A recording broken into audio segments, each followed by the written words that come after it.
मुख्यमंत्री महिला सशक्तीकरण अभियानांतर्गत मुख्यमंत्री माझी लाडकी बहीण योजनेचा वचनपूर्ती सोहळा कार्यक्रम दिनांक 14 सप्टेंबर 2024 रोजी नियोजित आहे। या कार्यक्रमाच्या अनुषंगाने जिल्ह्यातील सर्व शासकीय यंत्रणांना जबाबदारी सोपवण्यात आलेली आहे।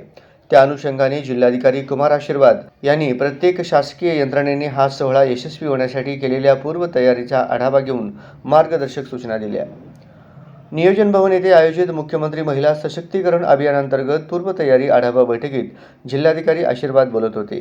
यावेळी मुख्य कार्यकारी अधिकारी कुलदीप जंगम, अप्पर जिल्हाधिकारी मोनिका सिंग, निवासी उपजिल्हाधिकारी मनीषा कुंभार, शासकीय महाविद्यालयाचे अधिष्ठाता डॉक्टर संजीव ठाकूर, उपजिल्हाधिकारी अमृत नाटेकर, प्रांताधिकारी एक सदाशिव पडदुने, उपजिल्हाधिकारी तथा भूसंपादन अधिकारी संतोष देशमुख आदी उपस्थित होते। तसेच सर्व उपविभागीय अधिकारी व तहसीलदार ऑनलाईनद्वारे बैठकीत सहभागी झाले होते।